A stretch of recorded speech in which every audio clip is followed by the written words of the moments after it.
वाचन करते हैं। ओम अज्ञानतिमिरान्धस्य ज्ञानाञ्जनशलाकया चक्षुरुन्मिलितं येन तस्मै श्रीगुरुवे नमः। श्रीचैतन्यमनोभीष्टं स्थापितं येन भूतले स्वयं रूपकदा मह्यं ददाति सौख्यकान्तिकम्।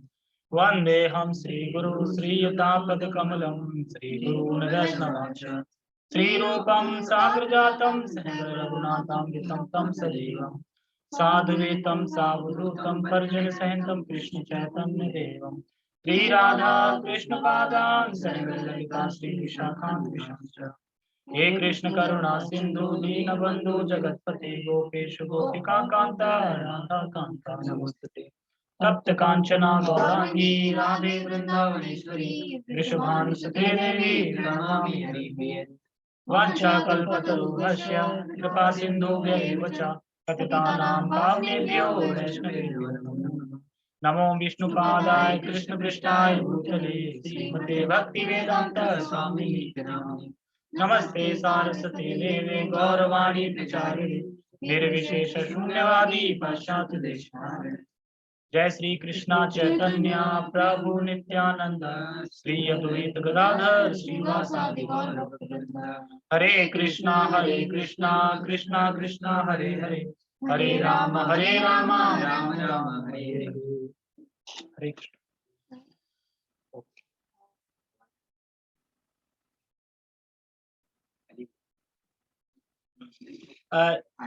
श्लोक नंबर है गीता का, भगवत गीता यथारूप। ब्लैक वाले शब्द अरे बोलो मत ना, ठीक है। श्लोक नंबर 5.12। ठीक है, सबसे पहले अपन श्लोक पढ़ेंगे। युक्तः कर्मफलं त्यक्त्वा शान्तिमाप्नोति नैष्ठिकीम् अयुक्तः कामकारेण फले सक्तो निबध्यते। युक्तः कर्मफलं त्यक्त्वा शान्तिमाप्नोति नैष्ठिकीम् अयुक्तः कामकारेण फले सक्तो निबध्यते। ठीक है, सीधा है, सिंपल है। युक्ता मतलब भक्ति में लगा हुआ, कर्म फलम मतलब समस्त कर्मों के फल। जो योगी है ना, जिस योगी की बात चल रही थी पीछे, यही रियल योगी है, बताया था ना। उसे बता रहा है कि युक्ता मतलब जो योगी है और जो भगवान की सेवा में लगा हुआ है, वह कर्म के फल है उनको त्यागते हुए। कैसे लगा है? ऐसे नहीं कि योगी लगा तो है लेकिन कर्म फलों को भी भोग रहा है और लगा हुआ है, ऐसे फिर लगा हुआ नहीं माना जाएगा। त्याग रहा है कर्म फलों को, ऐसे लगा हुआ है। कर्म फलम त्यागत्वा। फिर कह रहे शांति माप्नोति नैष्ठिकीम्, वो शांति को प्राप्त करता है। अभी कुछ शांति को प्राप्त कर सकता, कौन सी शांति को प्राप्त कर सकता, नाम बताओ। तो कह रहे शांति को प्राप्त कर सकता है मतलब नेष्ट की। कौन सी शांति? नेष्ट की। नेष्ट की का मतलब जो कभी नष्ट होने वाली नहीं है, स्थिर। ऐसा नहीं है कि आज त्याग दिया कल फिर भोग करने लगा, फिर त्याग दिया फिर भोग करने लगा, ये नहीं है। नेष्ट की मतलब कि स्थिर हो गया, त्याग दिया तो त्याग ही दिया, अब मरते समय तक वो नैष्ठिक रहेगा, मतलब एक तरह से। ठीक है, नैष्ठिक मतलब जिसमें स्थिरता है। ऐसा नहीं है आज शांत है और कल नहीं, आज तो शांति को प्राप्त कर लिया कल फिर चला हो गई, विपरीत हो गया। ठीक है, ऐसा नहीं। फिर कह रहे हैं कि हमें ध्यान देना होगा, बिना फल के तो कोई नहीं रह सकता। मतलब बिना फल के कोई निष्काम कर्म हो या कर्म हो, बिना फल के कोई कर सकता है? हम भी नहीं कर रहे हैं। हमारा भी क्या फल है? कृष्ण प्रेम, भगवत धाम मिले, कृष्ण प्रेम मिले, प्रीति बढ़े, चरणों में प्रेम बढ़े, ये सब फल ही है ना एक तरीके से। तो फल से निरासक्त तो हो ही नहीं सकता कि फल नहीं है, पर फल बस ये है कि वो भोग का फल चाह रहा है, हम भगवान की प्राप्ति का फल चाह रहे हैं। ठीक है, तो भोगों को त्याग रहा है पर फल आत्मशुद्धि है। आत्मशुद्धि मतलब मेरा हृदय शुद्ध हो जाए, भगवान को प्राप्त कर। फिर कह रहे हैं अयुक्त काम कारेण। अच्छा, तो ये तो हो गया योगी का। अब दूसरा बता रहे हैं जो योगी नहीं है। अयुक्ता मतलब अगर नहीं करेंगे तो क्या होगा? कोई बोले कर मैं भगवान की सेवा नहीं कर रहा हूँ, कर्म फलों का त्याग नहीं कर रहा हूँ, मुझे नहीं चाहिए शांति वांति, तो भोग चाहिए, तो उसका क्या होगा मतलब, तो कह रहे हैं क्या होगा।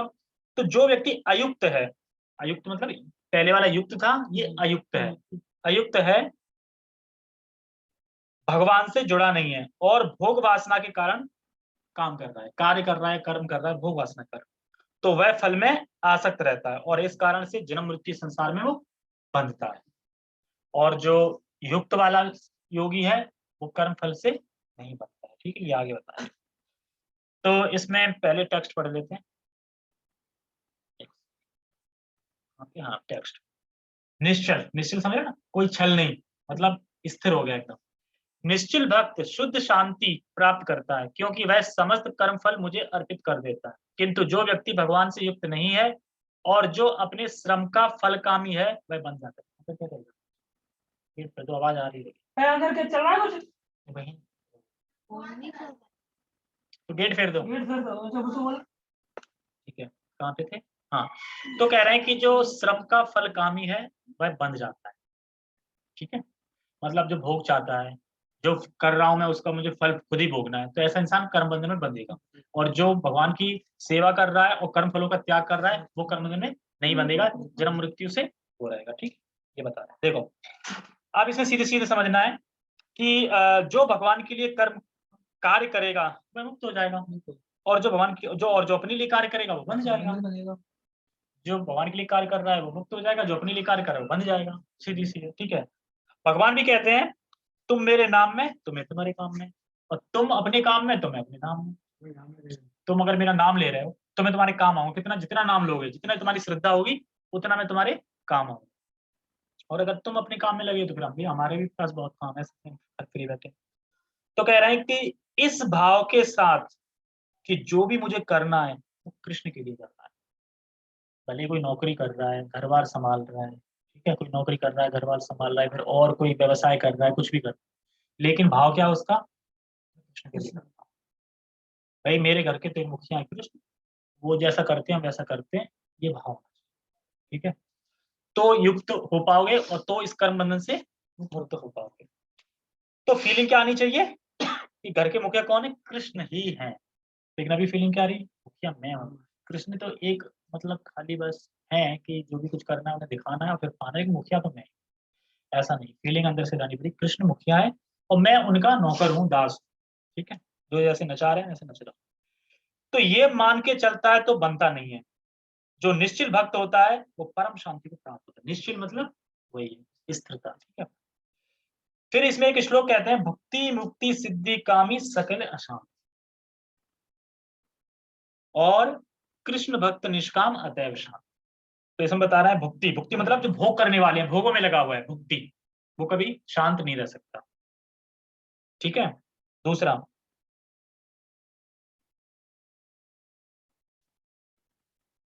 Connecting to audio, Hare Krishna, Sanju Srivastava प्रभु, ऑडियो का लोगो आ रहा होगा, उस पर क्लिक करके वाईफाई लिखा आ रहा होगा, उस पर क्लिक कर दो, फिर ऑडियो ज्वाइन हो जाएगी। अब मैं बोलूंगा कैसे, बोल रहा हूँ तो सुनाई नहीं पड़ रही। तो मुक्ति, मुक्ति मतलब जो भोगों में लगा हुआ है। ठीक है, अब आ रही है मुक्ति। अब मतलब कोई मोक्ष के लिए भाग रहा है, मोक्ष चाहिए, मोक्ष चाहिए, मोक्ष चाहिए, मतलब मुक्ति, मोक्ष चाहिए भैया। कह रहे हैं कि निर्माण मिल गया और जन्म मृत्यु के चक्र से बस कैसे भी निकल जाएं, इसलिए मुक्ति चाहता है कि मैं क्या पक गया इस संसार में, ऐसी तैसी हो गई हमारी इस संसार में, और कुछ मजा नहीं आया, कुछ मजा खूब मजा करके देख लिया, मजा नहीं आया, पक गए, अब बस निकलना चाहते हैं संसार से, तो योगी मुक्ति। ठीक है, निकलना चाहते हैं इस संसार से, यहाँ तो मजा हो नहीं पाया, ऐसी तैसी हो गई, अब भोग करके मजा हो नहीं पाया तो त्याग करके मजा करो। क्या सोच रहे हो, भोग करके तो मजा हो नहीं पाया, अब मैं त्याग करके मजा करूँ। त्याग मतलब बस इस संसार से एकदम पक गए, मतलब जैसे ना बिल्कुल माइंड खराब हो जाता, बस अब एकदम अलग शांत रहना। तो कह रहे हैं कि त्याग करके मजा कर लो। सिद्धि, सिद्धि में क्या होता है, सिद्धि में होता है कि जो सिद्धियां प्राप्त करते हैं, जैसे मान लो कि मुझे ऐसी सिद्धि मिल जाए कि मैं पानी पे चल लूं, पानी के लिए बहुत ऊंची चीज है उसमें मेरा हाथ पहुंच जाए, तो ये सब सिद्धि हासिल कर लूं तो वो सिद्धि कामी होते हैं। भक्ति कामी, मुक्ति कामी, सिद्धि कामी, ये सब क्या है, अशांत रहेंगे, शांत नहीं रहेंगे। फिर कह रहे हैं कि कृष्ण भक्त निष्काम अतैव शांत। तो कृष्ण भक्त क्यों शांत रहता है, कृष्ण भक्त को कुछ नहीं चाहिए इसलिए कुछ नहीं शांत रहता है, चाहिए। और जिसको चाहिए वही तो शांत नहीं रहेगा ना। अब जिसको कुछ चाहिए नहीं तो वो उसे कौन अशांत कर सकता है। सही। ठीक है, कुछ नहीं चाहिए इसलिए शांत है, उसे अपने लिए कुछ नहीं चाहिए इसलिए शांत है, अपने लिए कुछ नहीं करता, सारे कर्म भगवान के लिए करता है, और वो अपने लिए कुछ नहीं करता, इसका दूसरे के लिए करता है। जैसे एक एग्जांपल आता है प्रभुपाद जी का। एक बार प्रभुपाद जी बाहर थे अमेरिका। आवाज आ रही है, आवाज आ रही है, आ रही है आवाज, आ रही है? अब आवाज आ रही है। ओके प्रभु जी, ठीक है, म्यूट एक सेकंड। हाँ अब आ रही, प्रभु कथा की अब आ रही है। ओके ओके ठीक है, आप सुनिए। तो एक बार प्रभुपाद जी थे, तो उनके डिसाइपल थे, तो प्रभुपाद जी का बर्थडे था। अब बर्थडे था तो कहा कि नहीं, प्रभुपाद जी को नहीं बताएंगे, एकदम चुपचाप से सरप्राइज देते ना, सरप्राइज देंगे। तो प्रभुपाद जी को बुलाया, एक मतलब गेट खोला, तो उसमें सारा कुछ मतलब तैयार कर रखा था। तो प्रभुपाद जी कह रहा आज आपका बर्थडे है, और फिर हैप्पी बर्थडे करा, सब कुछ करा, ठीक है। अब कह रहा कि प्रभुपाद जी बताओ आपको क्या चाहिए, आज आपका बर्थडे है तो हम डिसाइपल सब आपको देना चाहते हैं, आपकी क्या इच्छा है हम वो पूरी करेंगे, मतलब क्या इच्छा है हम वो करेंगे, क्या चाहिए आपको, क्योंकि आज आपका बर्थडे है। तो प्रभुपाद जी आंख बंद करते हैं और सोचते हैं, तो कहते हैं प्रभुपाद जी आपने क्या क्या इच्छा बताओ, क्या सोचा, मतलब क्या करना है। तो कह रहे हैं कि मुझे बस इतना है कि इस संसार में जो अमेरिका में जो लोग हैं, जो अज्ञ लोग हैं, मतलब जो अज्ञानता में है, मैं जो कि चैतन्य महाप्रभु के मतलब स्वीकृत होके चैतन्य महाप्रभु की आज्ञा लेके जो ये मैं प्रचार कर रहा हूँ भगवत गीता का, ये बस जन जन में पूरे ब्रह्मांड में फैल जाए, और ताकि लोग इसका लाभ उठा पाए, यही मेरी इच्छा है। तो यहाँ से बता रहे हैं कि जो भक्त होते हैं वो अपने लिए वो इच्छा नहीं रहती कि मांगो मांगो क्या अच्छा मैं पूरा करूँ। अब ऐसे कोई अपन से बोल दे बर्थडे बता कर, तो एक फोन आईफोन मिल जाए और कुछ कपड़े मिल जाए, अपने लिए सोचेगा ना, दूसरे के लिए सोचेगा कि मुझे कुछ नहीं चाहिए, इसके लिए हो जाए। तो भक्त ऐसे होते हैं। तो यहाँ पे एग्जाम्पल पे बता रहे हैं कि भक्त अपने लिए नहीं सोचता, दूसरे सोचता है, इसलिए वो शांत रहता है। और जो अपने लिए सोचेगा मिला नहीं तो वह शांत, मिल गया सेटिस्फाइड नहीं हुआ तो वह शांत। जैसे एग्जाम्पल एक रसगुल्ले का भी आता है, जैसे कि एक रसगुल्ला है, अब देखो उसमें एक एक सबको मिल रहा है, लाट टपकी जा रही है, सबको एक एक मिल रहा है, अब एक ही मिला तो दुख होगा ना, एक ही मिला ना, ज्यादा मिल जाती तो सुखी हो जाता। और फिर पता चले कि इतनी ट्रेन आगे खा नहीं रहे तो भी दुख है। कभी होता है ना चीज बहुत है, मन हो रहा है कि हम पेट भर गया खा नहीं पा रहे तो भी दुख रहे, तो दोनों चीज में दुखी है, इसलिए बस उतना ही खाओ, प्रसाद समझ के ग्रहण करना चाहिए। ठीक है, अपन टीका पढ़ते, गीता भूषण टीका। युक्त अर्थात आत्मार्पित मन वाला योगी अपने नियत कर्मों के फलों को त्याग कर आत्मावलोकन रूपी नेष्ट की अर्थात स्थिर शांति को प्राप्त करता है। तो इसमें कुछ समझ में नहीं आया होगा, आत्मार्पित, पीछे जाओ, देखा ना, आत्मा अर्पित मन वाला मतलब क्या कहना चाह रहा है, आत्मा अर्पित मन वाला मतलब हमने ना आत्मा अर्पित मतलब आत्मा को अर्पित कर दिया उसने, क्या अर्पित कर दिया देखो उसने, आत्मा अर्पित मन वाला मतलब जिसका हम मन अर्पित कर दिया था, जिसका मन आत्मा में और आत्मा का अनुभव प्राप्त करने में, भगवान का अनुभव प्राप्त करने में लगा हुआ है, तो उसने अपना मन कहाँ कर दिया, आत्मा में अर्पित कर दिया, इसलिए आत्मान अर्पित, आत्मान अर्पित, तो अपना मन उसने आत्मा अर्पित कर दिया है। और आगे कह रहे हैं कि मन तो कर दिया है, और जो नेष्ट की अर्थात शांति को प्राप्त करता है, नेष्ट की शांति क्या बताई थी, जो कि स्थिर रहे, फिर से प्राप्त करते हैं। जब उसको आत्मा का दर्शन हो गया, पहले उसने अपने मन को आत्मा में अर्पित कर दिया, अब बता रहे हैं कि उसका अब उसको आत्मा का दर्शन, अपने स्वरूप का अनुभव होने लगा, आत्मा का दर्शन होने लगा, अपने स्वरूप का भी अनुभव होने लगा, मैं क्या हूँ एक्चुअली, हम सबका कुछ ना कुछ स्वरूप है, ये पहले ही बताया, ऐसे ही नहीं हम ऐसे ही आ गए, मान लो कि घर में भी कुछ है ना, स्वरूप है ना, मैं इसका भाई हूँ, मैं यही हूँ, ऐसे हमारा वैकुंठ लोक है, जो वैकुंठ लोक है, गोलोक धाम जो भी, वहां पे हमारा स्वरूप है, और वहां पे हम कुछ ना कुछ कर रहे थे, एक एग्जैक्ट स्वरूप दिया गया है, मतलब ये तुम्हारी सेवा, ये तुम करो, और हम भूल चुके। अब उसे आत्मा का दर्शन भी हो गया और स्वरूप का भी अनुभव हो गया कि एक्चुअली मैं था क्या, एक्चुअली अच्छा मैं वहां पे कृष्ण के लिए दूध उबालता था, दूध की सेवा करता था, उसे ये अनुभव हो गया। ठीक है, तो बता रहे हैं इसलिए वह स्थिर शांति को प्राप्त करता है, क्योंकि उसे आत्म दर्शन हो गया, अनुभव हो गया अपने स्वरूप का, इसलिए क्या है वो स्थिरता शांति प्राप्त करता है। जब तक ये दो चीज होंगी नहीं और कोई इंसान स्थिर रहना चाहेगा रह नहीं पाएगा, आज है कल नहीं है, कल है फिर परसों नहीं है, ये up down up down up down होता रहेगा। ठीक है, स्थिर शांति जो अयुक्त अर्थात आगे, ठीक है, एक चीज और बतानी थी ना, स्थिर शांति। ठीक है, तो स्थिर शांति को इसमें बता रहे हैं, स्थिर शांति लिख रहा है ना आपको, स्थिर शांति बता रहा है मतलब ये नहीं आज तो भक्त बन गए हैं या आज त्याग कर रहे हैं और कल फिर भोग करने लगे, परसों फिर त्याग करने लगे, अंदरों फिर भोग। कल परसों का मतलब है 6 महीने तो खूब त्याग किया एकदम सही से, फिर 6 महीने भोग में लग गए, फिर 6 महीने त्याग किया, फिर 6 महीने भोग में लग गए। ऐसा नहीं है, मतलब कि स्थिर शांति। एक तो वो शांति होती है जो कि टेम्परेरी होती है, कि स्थिर शांति होती है, एक बार आ गई भक्त को वो कभी जाने वाली नहीं। क्यों नहीं जाएगी? क्योंकि उसे आत्मा का दर्शन हो गया, अपने स्वरूप का अनुभव हो गया, इसलिए। ठीक है,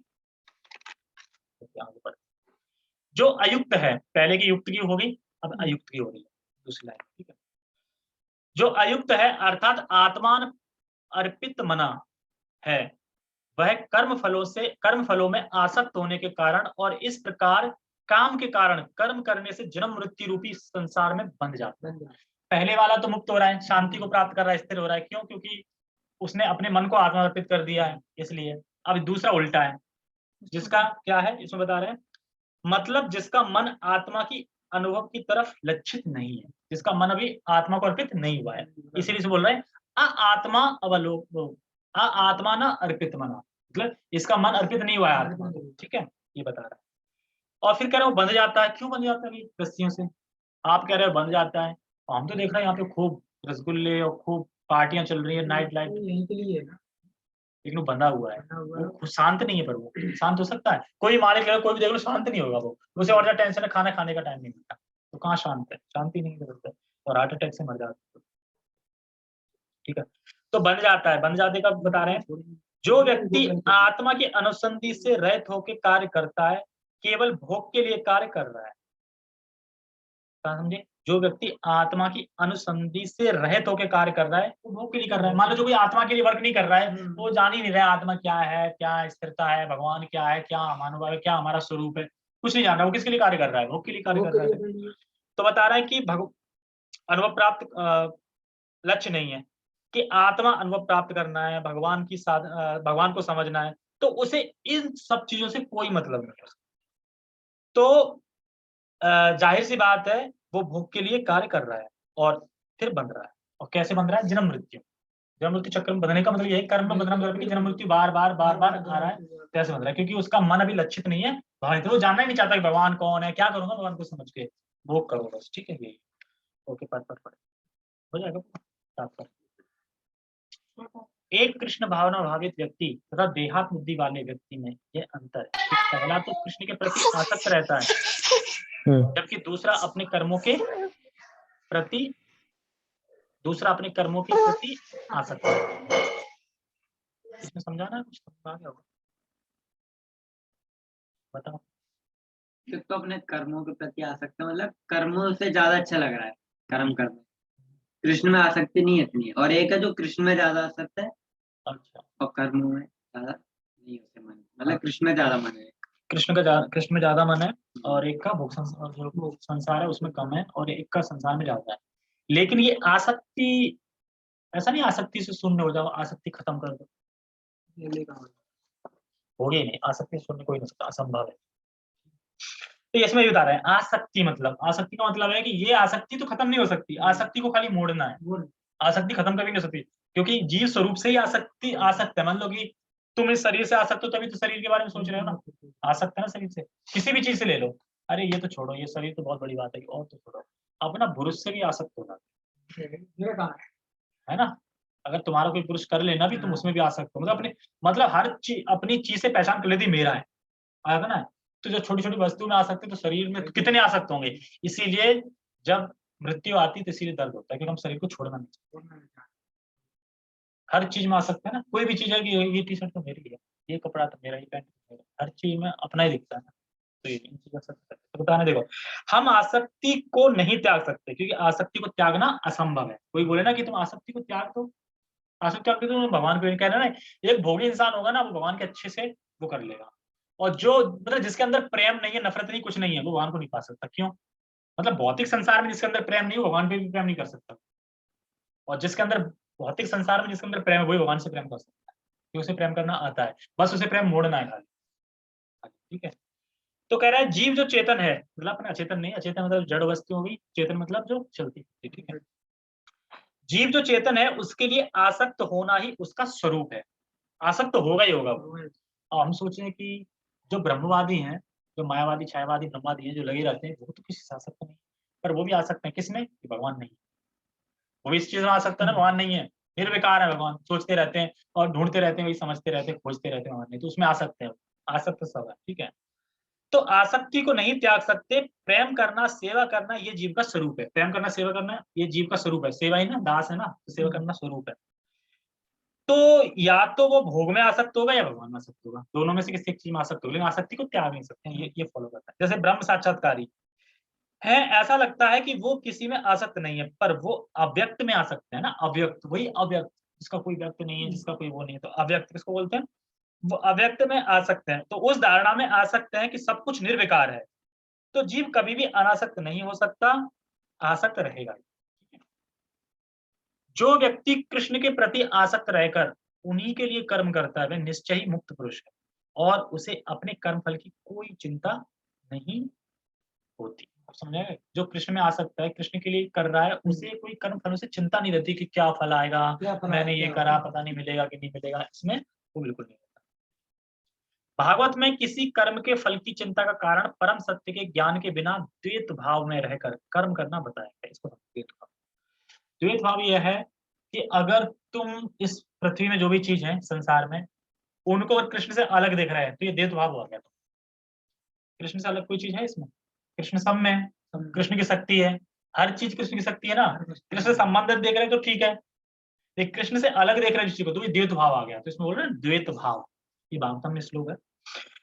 तो कह रहे हैं द्वैत भाव में रहकर कर्म करना, तो इस जगत में भगवान से कुछ अलग है, यही द्वैत भाव। इस संसार में कुछ भी भगवान से अलग है, वही द्वैत भाव है, भगवान से अलग कुछ भी नहीं है संसार में। और भगवान से विमुख हो रहा है, इस कारण से वस्तुओं को भगवान से भिन्न देख रहा है। अच्छा, वो ऐसा देख क्यों रहा है कि भगवान से अलग है वस्तु, क्योंकि भगवान से विमुख हो रहा है वो, इसलिए वो वस्तुओं को भगवान से अलग देख रहा है और इस कारण से द्वैत भाव में आ जाता है, ठीक है। और अच्छा बुरा के बारे में भी बात करेगा फिर, ये अच्छा है बुरा, क्योंकि भगवान से अलग देख रहा है, द्वैत भाव, द्वैत आ गया ना, अच्छा बुरा द्वैत आ गया ना। जैसे कि द्वैत मतलब अच्छा भी सोच रहा है बुरा भी सोच रहा है, एक जगह मतलब अच्छा बुरा देख रहा है, तो ये डुअलिटी देख रहे हो ना तुम, लेकिन दोनों है ही भगवान की, तो ये भी कह रहे हैं, ये भी द्वैत में आता है। जैसे अर्जुन शुरुआत में क्या कर रहे थे, गुरु न हत्या, मतलब ये मेरे गुरु हैं, मैं कैसे हत्या कर दूं, मुझे दुख होगा, ठीक है, उन्हें खुशी होगी, ये भले ही संसार को खुशी हो, चाहे भले ही लोग मुझे मतलब कि धिक्कार वो करें, पर मैं नहीं मारूंगा। तो ये सब द्वैत भाव था उनमें, लेकिन जब भगवान ने गीता सुनाई समझाई तो फिर उनका जो द्वैत भाव था वो समाप्त हो गया और फिर उसके बाद वो करने लगे युद्ध। जैसे एग्जांपल कैशियर का आता है, कैशियर एकदम नोट गिन रहा है, नोट तो गिन रहा है, ये सच में नोट गिन रहा है, अपने हाथ से गिन रहा है, लेकिन वो अनासक्त रहता है, उसके नहीं, उसे माइंड में सेट रहता है मेरे नहीं, ठीक है। तो ऐसे ही तो द्वैत जगत में कार्य ऊंचा है नीचा ये भी दिखाता है।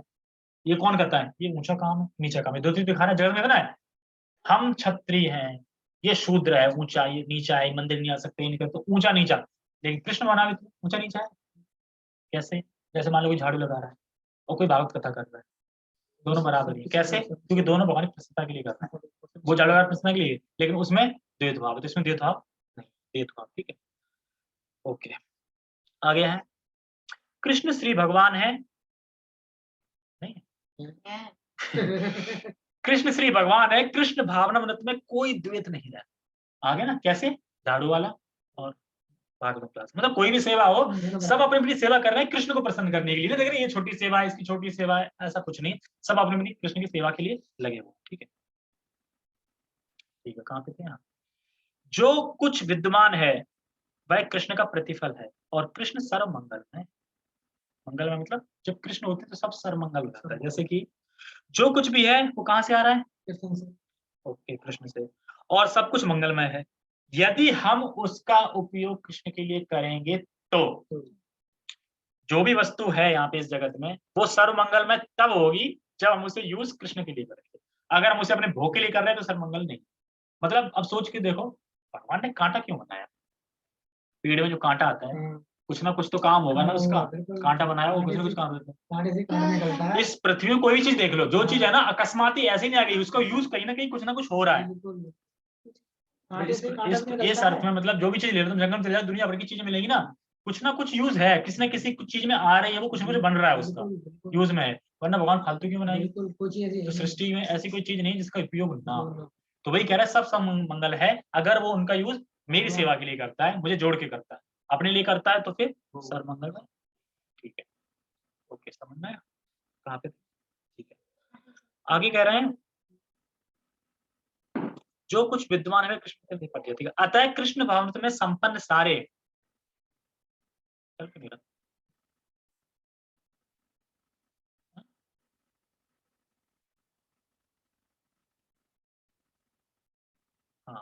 हाँ कहाँ पे थे? अतः श्री कृष्ण हाँ, भावनामृत अतः कृष्ण भावनामृत में संपन्न सारे कार्य परम पद पर है। ठीक है, जितने भी कार्य करेंगे परम पद पर है, वे दिव्य होते हैं और उनका कोई भौतिक प्रभाव नहीं पड़ता। अब मान लो जैसे कोई भी है, आलू है, वो तुरंत दिव्य हो जाएगा, ये सोचा कि भगवान के लिए बनाता हूँ, और अपने लिए बना रहा हूँ, तुरंत भौतिक हो जाएगा। एक्चुअली चीज सर्वमंगलमय है, कृष्ण से करी तो ठीक है, नहीं तो फिर। और लिख रहे हैं और बता रहे हैं कि दिव्य होते हैं और उसका कोई भौतिक प्रभाव नहीं पड़ता। इस कारण कृष्ण भावनामृत में जीव शांति से पूरित रहता है। शांति क्यों मिलती है? क्योंकि दुष्प्राप पढ़ ही नहीं रहा। अब मुझे ये, अब इसमें क्वेश्चन उठाया गया है, 2 लाइन जोड़ो इसमें। कृष्ण भावना के कार्य दिव्य होते हैं, तो ये बताया जा रहा है। दूसरा बता रहा है कि इसे कृष्ण भावनामृत में इससे कृष्ण भावनामृत में जीव शांति से पूरित रहता है। तो भगवान के कार्य दिव्य होते हैं तो कृष्ण भावनामृत में जीव शांति से पूरित कैसे हो जाता है? ये क्वेश्चन है, क्वेश्चन का है, तो इसका आंसर है जैसे कि जो दिव्य कार्य में लगेगा वो दिव्य सुख प्राप्त करेगा, तो वो शांति रहेगा। मतलब ये यहाँ पे क्वेश्चन उठा रहे हैं कि वो शांति को पूरित कैसे हो जाएगा अगर कृष्ण भावनामृत के जो कार्य है वो दिव्य है, तो कैसे शांत हो जाएगा? ऐसे जो मान लो कि भगवान के लिए कार्य कर रहा है, दिव्य कार्य कर रहा है, सुख भी दिव्य मिलेगा। जब सुख दिव्य मिलेगा तो फिर शांत रहेगा। दूसरा, सतोगुण और तमोगुण रजोगुण से प्रभावित नहीं होगा, उनसे अलग है। तो दुख जो अशांति का कारण ये 2 ही तो है। सतोगुण में तो इंसान शांत रहता है, लेकिन जो रजोगुण तमोगुण है उसमें रहता है, तो वो इसमें है नहीं, तो शांत रहेगा। और एक इसमें बता रहे थे, हम अपने स्वभाव को तुरंत नहीं बदल सकते। बदल सकता है कि अपने स्वभाव को तुरंत नहीं बदल सकते, लेकिन बस हमें उस स्वभाव को केवल भगवान की तरफ मोड़ना है। एकदम इजी है कि नहीं? बहुत इजी है। स्वभाव तो बदल नहीं सकते तुरंत, मोड़ दो बस, अपने आप स्वभाव अच्छा हो जाएगा। जैसे कि ये बहुत आसान है ना, स्वभाव को मोड़ना, खाली बदल तो सकते नहीं, मोड़ना बहुत आसान। अब कोई ये कहे कि नहीं मैं अव्यक्त ब्रह्म हूँ, निर्विशेष हूँ, उसकी ध्यान तपस्या करूंगा, ये करूंगा, तो ये बहुत कठिन। अब ये कार्य तुम शुद्ध करने का कठिन है ना, स्वरूप को तो बदल नहीं पा रहे हैं, पर कार्य को मोड़ दो, या तो फिर तुम सब छोड़ छाड़ के अव्यक्त उसमें तपस्या करने लग जाओ, तो ये बहुत कठिन है, ये सरल है। तो कह रहे हैं इसलिए जीव के लिए अपने कर्मों का संपादन करना आसान है। और इसमें एक बेनिफिट क्या है, अपने कर्मों को संपादन कर रहे हैं, मतलब अपने कर्म मोड़ दिए तुमने, और शुद्धि अपने आप, तो हृदय शुद्ध प्लस बोनस है वो अपने आप होगा। उसमें हृदय शुद्ध नहीं होगा, इसमें जल्दी हृदय शुद्ध होगा। ठीक है, ओके, आगे कहा, किंतु जो इंद्र तृप्ति के लिए लोभ में फंसा रहता है उसे शांति नहीं मिल सकती। तो यहाँ से जो टॉपिक है वो दूसरे वाले के हैं जो बंधन में पड़ेगा। किंतु जो इंद्र तृप्ति के लिए लोभ में फंसा रहता है उसे शांति नहीं मिल सकती। अब सोचो कि इंद्र तृप्ति का कितना लोभ है। अगर हम किसी को इंद्र तृप्ति दे रहे हैं, इंद्र तृप्ति की व्यवस्था कर रहे हैं, तो हमें ये कभी नहीं सोचना है कि वो हमारा बड़ा कृतज्ञ है हमारे लिए, बिल्कुल नहीं है।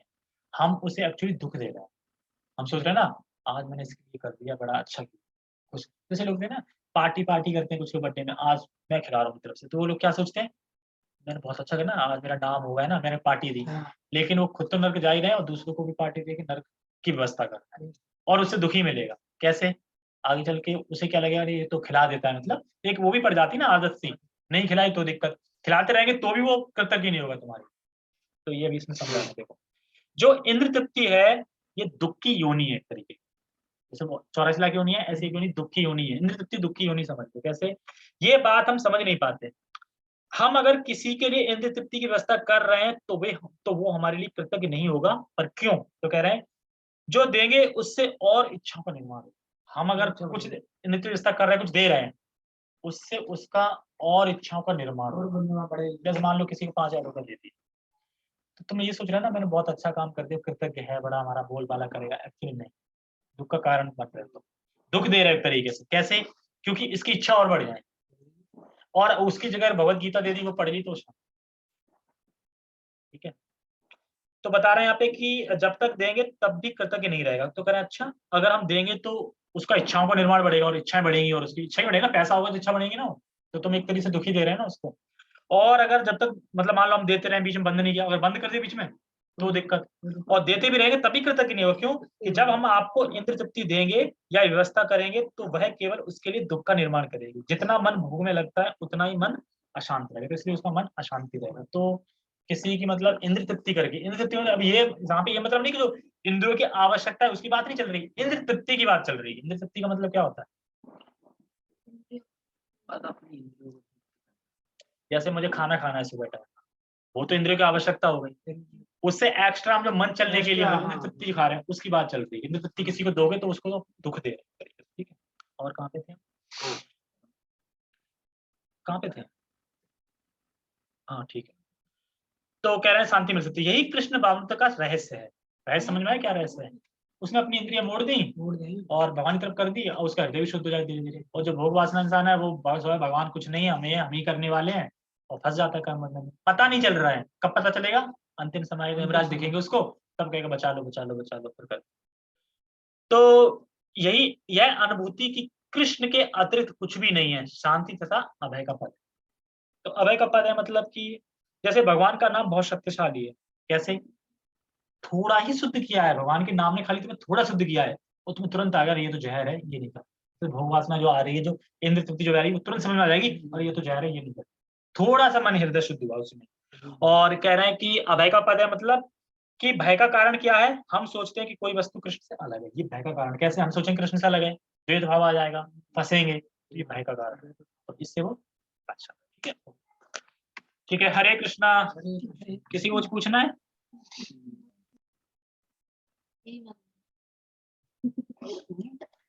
चलो ठीक है फिर। जगत गुरु श्रील प्रभुपाद की जय, श्रीमद् भगवद गीता की जय, ताई गौर प्रेम की हरि। अरे भैया नहीं कि मैं एकदम मौसी मौसी का हरे कृष्णा। काटा कैसे का उपयोग है पता नहीं कहाँ होनी योगी तो ऐसा होता है ना।